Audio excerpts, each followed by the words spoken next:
முத்தழகு இன்னும் 2 வருஷத்துக்கு நிக்காம ஓடுங்கிறது இன்னைக்கு எபிசோட்லயே நல்லா தெரிஞ்சிருச்சு. இன்னைக்கு என்னெல்லாம் நடந்ததுன்னு பார்க்கலாம் வாங்க. அஞ்சலி கூடவே இருந்து செக்கப்ல இன்னைக்கு எல்லாமே தெரிஞ்சுக்கணும்னு பூமி வந்தாரு. ஆனா ரெஜினாவை பார்த்து ரொம்பவே காண்டாயறாரு. இனி நான் இங்க இருந்து வேஸ்ட் தானு சொல்லிட்டு கிளம்பியாராரு பூமி. அஞ்சலி டாக்டர் கிட்ட பூமி போனதுக்கு அப்புறமா எனக்கு ஃபேக் பிரெக்னன்சி, ஃபேக் ரிப்போர்ட், அதே மாதிரி ஃபேக் டெலிவரியும் நீங்க தான் பார்க்கணும்னு சொல்றாங்க. டாக்டர் இதை கேட்டு பயங்கரமா ஷாக் ஆயிடுறாங்க. அதெல்லாம் எப்படி பண்ண முடியும், என்னால எல்லாம் பண்ண முடியாது அப்படின்னு சொல்றாங்க. ரெஜினா உடனே நடுவுல புகுந்து, ஆமா நீங்க போய் ரிப்போர்ட் கொடுத்தனாலதான் இந்த மாதிரி எல்லாம் பண்ண வேண்டிய நிலைமை வந்துருச்சு. நீங்க ஹெல்ப் பண்ணலனா இந்த ஹாஸ்பிட்டலுக்கே சீல் வைக்கிற மாதிரி பண்ணிடுவேன்னு மிரட்டுறாங்க ரெஜினா. வேற வழி இல்லாம டாக்டரும் ஒத்துக்கிறாங்க. எனக்கு வயிறு பெருசே ஆக மாட்டேங்குதுன்னு அஞ்சலி சொல்ல, அதுக்கு ஒரு வழி இருக்குன்னு சொல்லிட்டு டாக்டர் ஒரு சின்ன பில்லோவை அஞ்சலி கிட்ட கொடுக்குறாங்க. இது இப்போதைக்கு போதும் அப்படின்னு சொல்றாங்க. ரெஜினாக்கும் அஞ்சலிக்கும் அப்படி ஒரு சந்தோஷம். வெளியே வந்து பூமி நடந்ததை முத்தழகு கிட்ட சொல்லிட்டு, உங்களுக்கு தான் நாடி பிடிச்சு பார்க்க தெரியும்ல, அஞ்சலி நாடி பிடிச்சு பார்த்து சொல்றீங்களான்னு கேக்குறாங்க. உடனே முத்தழகுக்கு பயங்கரமா கோவம் வருது. எப்படிங்க உங்களுக்கு இப்படியெல்லாம் கேட்க மனசு வருது? ஒரு பொண்ணு எதுல வேணா போய் சொல்ல முடியும், ஆனா கர்ப்பத்துல போய் சொல்லவே முடியாது.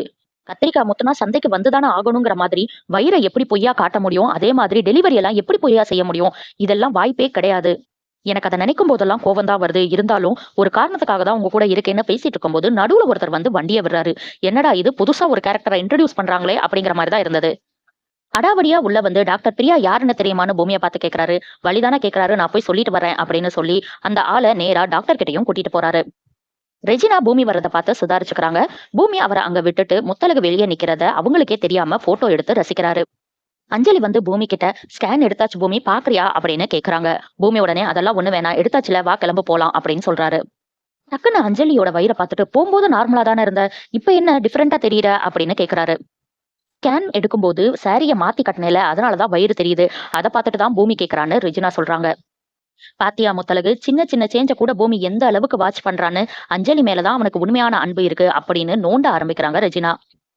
அதோட நிறுத்தாம, உனக்கே இங்க மரியாதை கிடையாது, அது தெரியாம நீ வேற வயிறை தள்ளிட்டு வந்து நின்றுக்க, உன் குழந்தைக்கு என்ன மரியாதை இருக்க போது, உங்க 2 பேத்துக்கும் என்ன தகுதி இருக்கு அப்படின்னு கடகடன்னு பேச ஆரம்பிச்சிடறாங்க. இதுக்கு மேல பேசுனா மரியாதை கெட்டுரும்னு பூமி சொல்ல, நீ எப்ப எனக்கு மரியாதை கொடுத்திருக்க? அஞ்சலியை காதலிச்ச, கல்யாணம் பண்ண, கைவிட்ட, இந்நேரத்துக்கு நீ வந்து ஜெயில இருக்க வேண்டியது, ஏதோ அஞ்சலிக்காக நீ வெளியே இருக்க அப்படின்னு ரெஜினா பூமியையும் பேசுறாங்க. முத்தனுக்கு கொஞ்ச நேரம் கேட்டுட்டு இருந்துட்டு, அதுக்கப்புறம் வாயை மூடுங்க, இதுக்கு மேல ஏதாவது பேசுனீங்க அவ்வளவுதான், நான் ஒண்ணும் உங்க பொண்ணு மாதிரி கிடையாது, ஊர் அறிய என்னதான் கல்யாணம் பண்ணிப்பேன், ஏன் கூட தான் வாழுவேன்னு இவர் என்னதான் தேர்ந்தெடுத்தாரு, அதுக்கப்புறம் தான் நாங்க 2 பேரும் சேர்ந்து வாழ்ந்தோம், இந்த கருவும் உருவாச்சு. உங்க பொண்ணு மாதிரி அவருக்கே தெரியாம அவர் கூட சேர்ந்து நான் ஒண்ணு வாழல. எனக்கு என் புருஷன் மேல வருத்தம் இருக்கு, ஆனா அது எங்களுக்குள்ள இருக்கிறது, நீங்க யாரு அதுக்கு நடுவுல வர்றதுக்கு? எனக்கும் என் குழந்தைக்கும் இல்லாத தகுதியும் உரிமையுமா உங்க பொண்ணுக்கு இருக்கு? சொன்னா ஊரே சிரிச்சிரும், சும்மா அணத்திக்கிட்டு இருக்காதீங்க அப்படின்னு சொல்லிட்டு பூமியை பார்த்து, வாங்க கிளம்பலாம் அப்படின்னு கிளம்புறாங்க. ரெஜினாக்கும் அஞ்சலிக்கும் மூஞ்சில ஈ ஆடல. அவ்வளோ ஷாக்கா பாத்துட்டு இருந்தாங்க முத்தழக. எவ்வளவு நாள் தான் பேசினா கேட்டுக்கிட்டே இருப்பாங்க. முத்தழகு இன்னைக்கு கொடுத்தது சரியான பதிலடிதான். இதோட இன்னைக்கு எபிசோட முடிச்சுட்டாங்க. நாளைக்கு என்ன நடக்க போகுதுன்னா, ரெஜினா நேரா தயாக்கு கால் பண்ணி, கார்ல 2 பேரும் தனியா தான் வர்றாங்க, உங்களால முடிஞ்சா அட்டாக் பண்ணுங்கன்னு சொல்றாங்க. தயாவும் சொன்னதை அப்படியே செய்யறாரு. இதுல பூமிக்கு பயங்கரமா அடிபட்டுருது. இனி என்னெல்லாம் நடக்க போகுதுன்னு நம்ம பொறுத்திருந்து பார்க்கலாம். அடுத்தடுத்து முத்தழகுல என்ன நடக்குதுன்னு தெரிஞ்சுக்க சப்ஸ்கிரைப் பண்ண மறந்துடாதீங்க.